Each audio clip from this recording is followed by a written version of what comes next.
자, 오늘 본문은 창세기 28장인데요. 창세기 28장은 야곱이 베델에서 하나님을 체험하는 그런 내용입니다.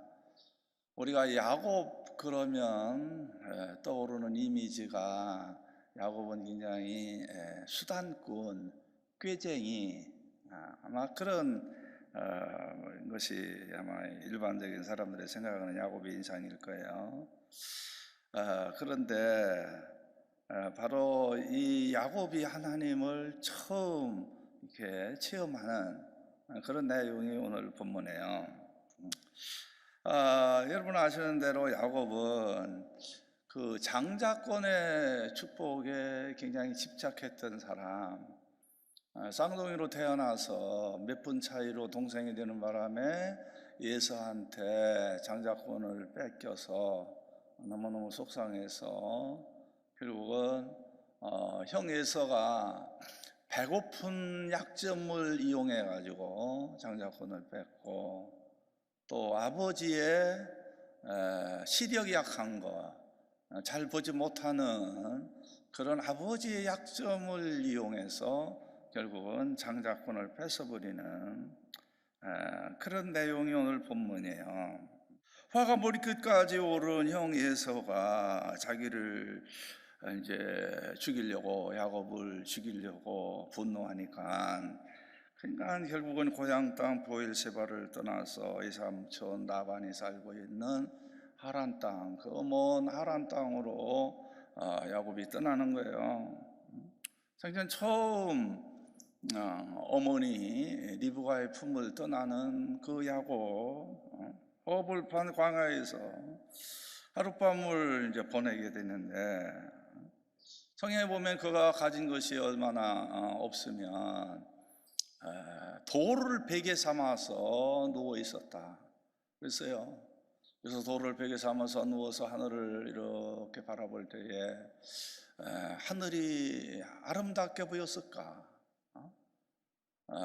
시인들이 표현하는 것처럼 별이 빛나는 밤이었을까? 아니었을 거예요. 그 애로움과 두려움 속에 누워서 그의 눈에 들어오는 별빛은 시인들의 눈에 들어오는 별빛과 달랐을 거예요. 멀리서 들려오는 짐승 소리의 그 우는 소리가 막 소름 끼치게 만들었을 것이고, 저 싸나운 짐승들이 냄새를 맡고 자기를 습격해하게 되면 언제 들 짐승의 먹잇감이 될 수도 있는 그런 상황. 또 분노한 형이 냄새를 잘 맡는 사냥개를 동원해 가지고 자기를 추적한다 그럴 때에 그날 밤 자기 생명이 끝날 수도 있는 그런 위기의 첫 밤을 저 베델 들판에서 보냈다는 거예요. 그 애로운 밤에 하나님께서 바로 야곱에게 찾아오셔서 야곱을 만나주시는 거예요. 그게 오늘 본문 내용이에요. 야곱이 누워있는 곳에서 하늘과 땅이 연결되는 사닥다리가 있었는데, 거기에 하나님의 사자들이, 오늘 성경 본문에 그런 표현 나오죠. 오르락 내리락, 내리락 오르락. 전자예요, 후자예요? 전자예요. 오르락 내리락. 그러니까 야곱이 굉장히 당황했어요. 하나님이 보낸 사자들이 늘 내 옆에 있었네. 지금 하늘에서 내려오는 게 아니라 오르락 내리락 내 옆에 있다가 하늘로 올라가는 그런 모습을 본 거예요. 편안하고 영의 눈이 열려 있지 않았을 때의 야곱은 이런 체험을 하지 못했어요. 그런데 어려울 때 영의 눈이 열리니까 바로 이런 모습을 보는 거예요. 이게 야곱에게 얼마나 힘이 됐겠어요. 지금 우리가 굉장히 어려울 시기를 보내고 있어요. 야곱과 같은 그런 상황이죠. 여러분, 이럴 때 여러분 혼자 아니에요. 하나님이 여러분과 함께 하시는 거예요. 하나님의 사자가 여러분과 함께 하는 거예요. 여기 오르락내리락했다. 너무 여러분들을 두려워하지 말라는 거예요. 그리고 하나님이 야곱에게 말씀하십니다. 야곱아, 나는 여호와니 너의 조부 아브라함의 하나님이고 너의 아버지 이삭의 하나님이다. 내가 지금 누워있는 이 땅 너와 내 자손에게 이거 다 줄 거야. 이 넓은 이 광야, 베들 광야 다 내 거가 된다. 앞으로 내 자손에게 이거 줄 거다. 내가 다시 고향으로 돌아올 때까지 내가 너를 안전하게 지켜줄 거다. 이런 말씀을 주시는 거예요. 이때 야곱이 이 하나님의 말씀이 얼마나 힘이 되겠어요. 이렇게 베델에서 하나님을 체험하고 난 다음, 이게 야곱에게 있어서는 하나님 체험 첫 번째 체험인데 얼마나 야곱에게는 힘이 되겠어요. 그때부터 야곱이 이제 변하기 시작을 하는 거예요. 그는 아마 이제 아브라함의 손자니까 또 성실한 이삭과 리브가를 아버지 어머니로 둔 가정에서 늘 가정 예배도 자주 드리고 가정 예단을 쌓고, 특별히 신앙심이 좋은 어머니 리브가를 통해서 성경 공부도 많이 했을 거예요. 그럼에도 불구하고 이렇게 하나님을 체험하는 경우가 없었어요. 그런데 어려움에 처해 있을 때, 이 곤고하고 고독하고 외로운 밤에 하나님을 만났다는 거예요. 하나님을 체험했다는 거예요. 우리도 마찬가지입니다. 잘 나가고 평탄할 때 하나님을 머리로만 믿지요. 잔 웨슬리 목사님은 그거를 명목상의 그리스도인이라 그랬어요. 이름뿐인 그리스도인. 그런데 어떤 죽음의 위험이 우리 가까이에 다가오고 있잖아요. 회사가 부도나고 또 인간관계가 깨져서 부부 사이가 나빠져서 가정이 파괴되고 이런 절망적인 상황이 우리에게 다가올 때, 그때 우리의 마음은 또 달라지는 거예요. 이때는 또 하나님을 만날 수 있는 계기도 되는 거예요. 자, 이 야곱이 하나님을 만나서 고백하는 첫 번째 목소리가 오늘 본문 16절부터인데요. 한번 16절, 17절, 18절, 19절 쭉 읽어봅시다. 시작. 야곱이 잠이 깨어 이르되 여호와께서 과연 여기 계시거늘 내가 알지 못하였도다. 이에 두려워하여 이르되 두렵도다. 이곳이요 이곳은 다름 아닌 하나님의 집이요 이는 하늘의 문이로다 하고, 야곱이 아침에 일찍이 일어나 베겔로 담았던 돌을 가져다가 기둥으로 세우고 그 위에 기름을 붓고 그곳 이름을 베델이라 하였더라. 이 성의 옛 이름은 루스더라. 야곱이 하나님 체험한 후에, 하나님 만난 후에 첫 번째 나오는 말이 두렵도다 그랬어요. 두렵도다. 영어 성경에는 awesome. 이게 거룩한 두려움이죠. 거룩한 경외심을 말하는 거예요. 여러분, 우리 예수 믿는 사람들은요, 하나님 앞에서 사는 우리 그리스도인들은 어떤 경우에서든지 절대 교만하게 살지 말고 방자해서도 안 되고 함부로 말해서도 안 돼요. 왜? 하나님이 우리와 함께 계시거든요. 하나님이 옆에 계세요. 하나님의 사자가 야곱 옆에 있었던 거를 야곱이 알고, 내가 두렵도다. 하나님이 여기 있었구나. 여러분, 회사에서 사장이라고 하나님 앞에서도 사장 행세하려고 하지 마세요. 학교에서 교수라고 하나님 앞에서도 교수 행세하지 마세요. 안 해요. 어떤 이들은 또 이런 질문을 합니다. 우리가 목사님 하나님 만나려면 꼭 이런 아주 절망적인 상황, 사람들에게 외면당하고 왕따당하고 고독한 그런 위치에 있을 때, 인간의 한계 상황에 부딪혔을 때만 하나님 만나나요? 기업이 망하고 회사가 망하고 도산되고 건강을 상실하고 가정이 파괴되고 그럴 때 꼭 하나님 만나나요? 이런 질문을 합니다.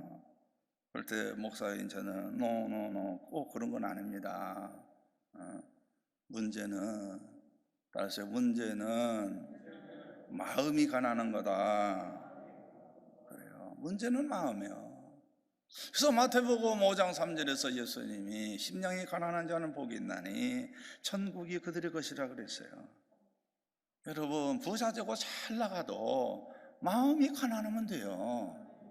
건강하고 잘 나가도 마음이 가난하면 되는 거예요. 문제는 우리의 마음 자세, 영적인 자세가 중요하다는 거예요. 자, 20절에서 22절 또 쭉 읽어봐요. 시작. 야곱이 서원하여 이르되 하나님이 나와 함께 계셔서 내가 가는 이 길에서 나를 지키시고 먹을 떡과 입을 옷을 주시어 내가 편안히 아버지 집으로 돌아가게 하시오면 여호와께서 나의 하나님이 되실 것이요 내가 기둥으로 세운 이 돌이 하나님이 될 것이요 하나님께서 내게 주신 모든 것에서 10분의 1을 내가 반드시 하나님께 드리겠나이다 하였더라 그랬어요.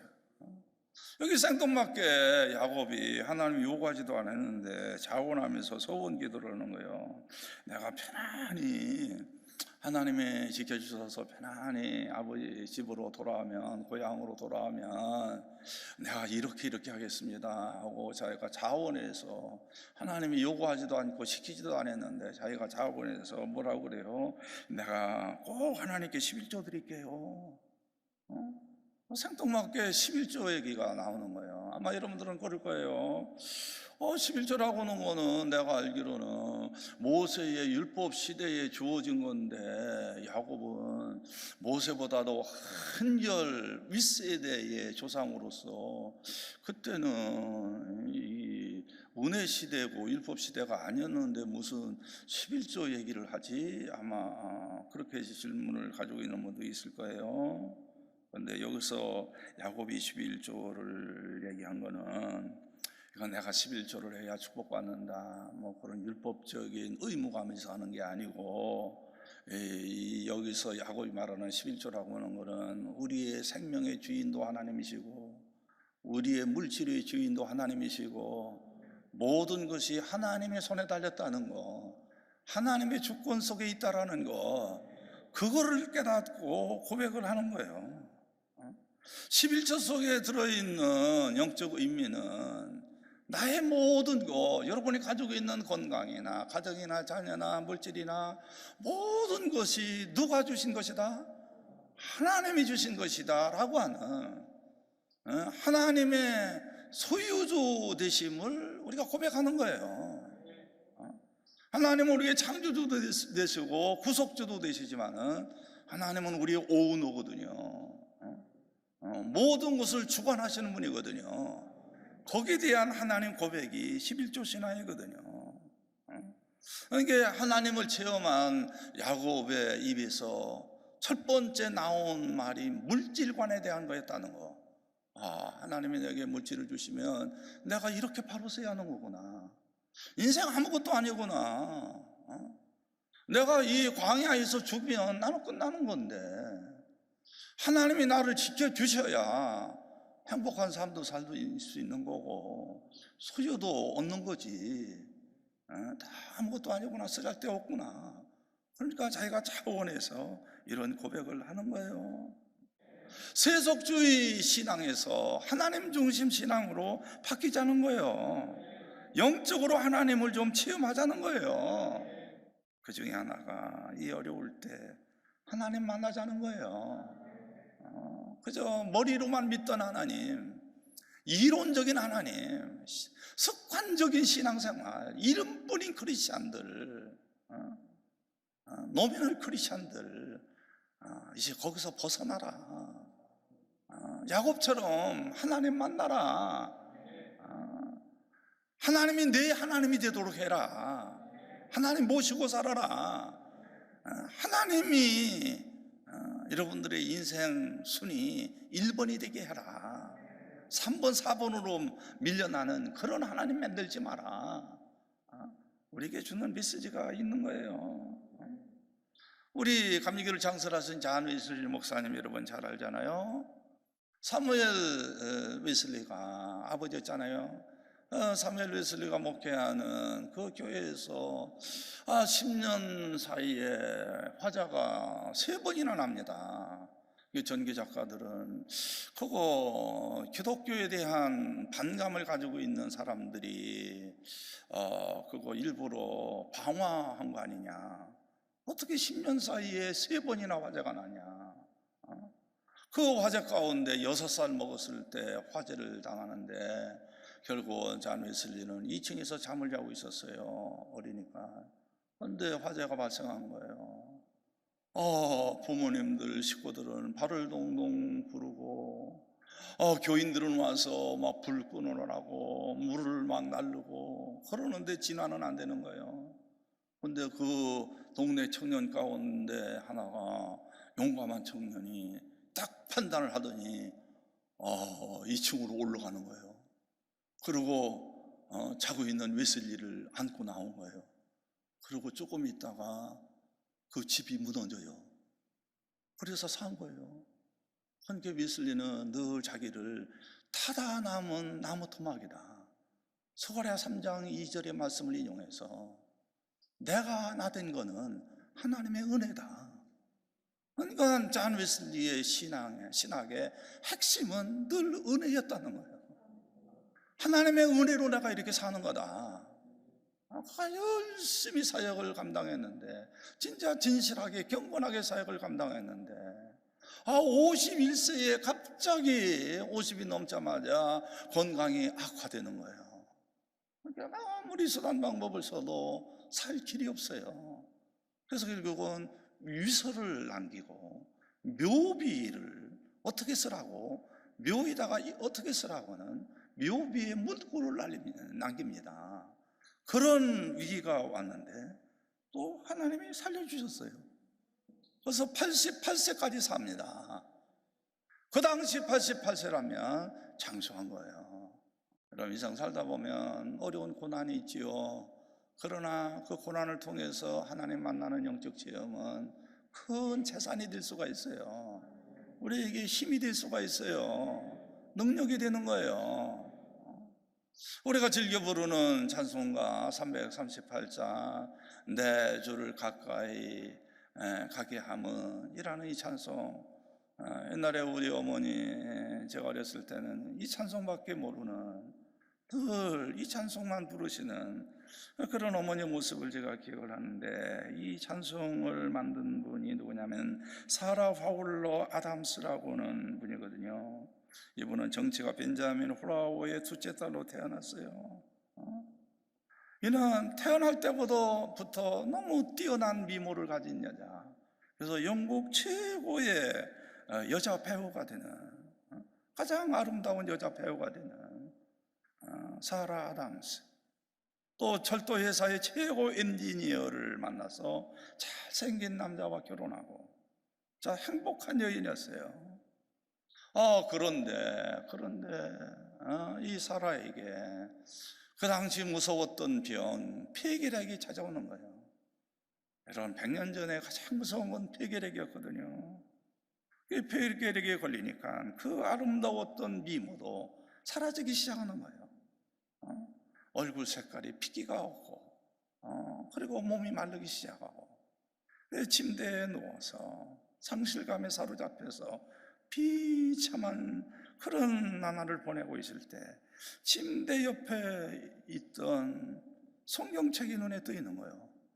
저건 내가 주일학교 때부터 가지고 다니던 학생 시절에 내가 애용했던 성경인데, 그 성경책을 옆에 있는 것을 보고 들어가지고 읽어요. 내가 중고등학교 다닐 때만 하더라도 이 성경책을 열심히 읽었는데, 내가 이렇게 유명한 스타가 되고 배우가 되고 난 다음부터는 내가 성경책을 멀리 했구나. 내가 너무 했구나. 그리고 성경책 옛날에 학교 다닐 때, 주일학교 다닐 때 읽던 그 성경책을 다시 손에 들고 창세기서부터 쭉 읽어 내려가요. 그러다가 창세기 28장 오늘 본문을 읽게 돼요. 오늘 본문을 읽다 보니까 야곱이 베델 광야에서 하나님을 만나는 그 내용이 나오는 거예요. 자기 모습과 똑같은 거예요. 나도 아름다움은 다 사라졌지만은 나도 야곱처럼 하나님 만나면 되겠구나. 그러면 이게 나의 재산이다. 옛날 첫사랑을 회복하니 얼마나 감사한가. 그래서 그 자리에서 그가 감사하는 찬송시를 써요. 근데 그 찬송시가 결국은 우리가 애용하는 333장 찬송가가 되는 거예요. 모든 나라 사람들이 제일 애용하는 찬송 중에 하나가 338장이에요. 그는 물론 7년 후에 43세라는 나이로 죽습니다. 그러나 그가 남겨놓은 이 아름다운 찬송은 오고 오는 세대에 많은 사람들에게 감동을 주는 거예요. 특별히 아마 여러분들이 타이타닉이라고 하는 영화를 본 분들이 있을 거예요. 하도 유명한 영화니까. 그 영화를 보면요, 거기 아주 인상적인 것이 그 타이타닉 호가 가라앉을 때까지 거기에 바이올린, 첼로 연주하는 그런 연주악단이 거기 나와요. 국악이 돼요. 왜냐하면 내가 책을 읽어보니까요, 이분들은 선교악단이었대요. 그래서 자기 돈을 직접 내고 배를 타고 거기 있는 여객선에 탄 그런 손님들에게 전도하기 위해서 연주했던 그런 전도악단이었대요. 그러니까 그들이 끝까지 가지 않고 구명못들을 얻지 못해서 죽어가는 그 가난한 사람들의 그 모습을 보면서 끝까지 내 주를 가까이 하게 하는 이 338장을 계속 연주하잖아요. 그래서 이 찬송가가 특별히 세계 모든 크리스천들에게 각인된 거예요. 그 배가 침몰되기 10분 전까지 연주를 합니다. 여러분, 위기를 만나면요, 두 종류의 인간이 나오는 것 같아요. 이 타이타닉이라는 영화를 보면요, 그 위기를 만날 때 어떻게든지 탈출하고 구명못도 구비해서 살려고 막 있는 돈 금덩어리 다 주고 구명못도 사가지고 탈출해 나가잖아요. 근데 이 사람들은 살 수 있는데도 불구하고 끝까지 죽어가는 영혼들을 위해서 그들과 함께 죽으면서 연주하는 모습, 그 모습을 보면서 그렇구나. 위기가 오면 사람의 진짜 모습이 달라지는구나. 이번 코로나 전염병 사태가 일어나면서 우리가 많은 걸 느끼잖아요. 특별히 의료진 선생님들, 의사, 간호사 선생님들의 그 희생적인 모습. 아마 세계에서 가장 능력 있고 발달된 의료 체계는 대한민국일 거예요. 어느 나라도 대한민국을 찾을 수가 없어요. 근데 특별히 의료 선생님들, 그들의 그 헌신을 보면서 세계가 참 경악을 하죠. 놀랍니다. 더군다나 태고의 품격. 내가 지방사역 얘기하는 거 아니에요. 태고의 품격. 거기 사는 사람들이 절대 다른 데로 이동하지 않는다는 거. 왜? 우리 때문에 다른 지역이 감염되면 안 돼. 너희 자녀들이 너희들도 오지 마. 우리도 안 가. 그러니까 참 대구에 사는 그 시민의 품격.